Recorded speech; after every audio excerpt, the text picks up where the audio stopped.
In the last lecture, you learned how you can increase your Twitter followers by bringing Twitter into the physical world.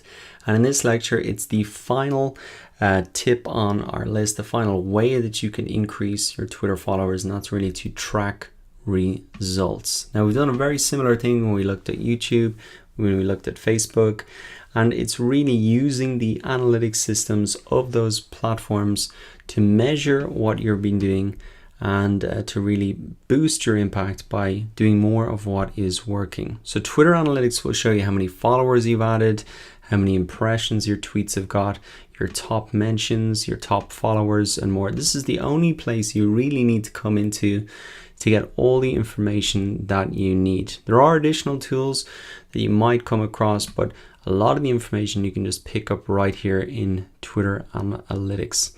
So you can see the number of impressions, the number of tweets over the last 30 days up and down. So similar to maybe Google Analytics, it's not on a 30-day, the last 30 days, it's on the last 28 days. Mentions, number of followers that you've got, your top tweets, your top mentions, and your top followers. So someone like Mary Kay Gibbs, for example, here, I might want to start to network with her a little bit more, to maybe engage with her tweets.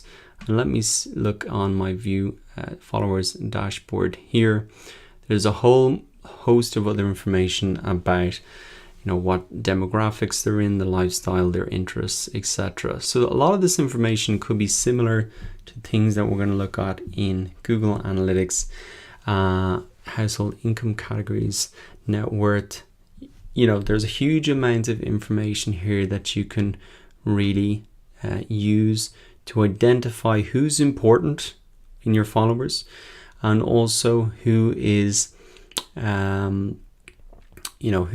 who's really engaging with you. For example, Typeform, remember we did our market survey, top mention from them, it's earned a lot of engagements, and this is essentially me using the poster boy method right here. How I use Typeform to gather priceless feedback. Of course, they're going to retweet that and retweet my post on that because it looks good for them. It's an example of somebody using their service, and I've shared my experience in a blog post, which are the notes for this course.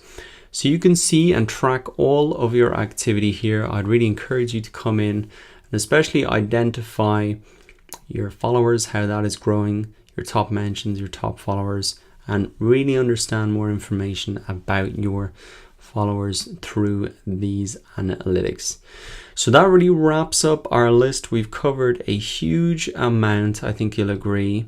We not only covered those 10, but also why Twitter, how Twitter works, what not to do, and then getting more retweets, optimizing your profile, promoting your Twitter, using hashtags, following top users, the poster boy formula, joining a trending conversation, asking questions, bringing Twitter into the physical world, and finally then tracking results. Now, one more bonus tip for you in the next lecture, where we're going to look at how to schedule tweets using Buffer. Now, this is a very handy tool, so I'm going to tell you all about it in the next lecture.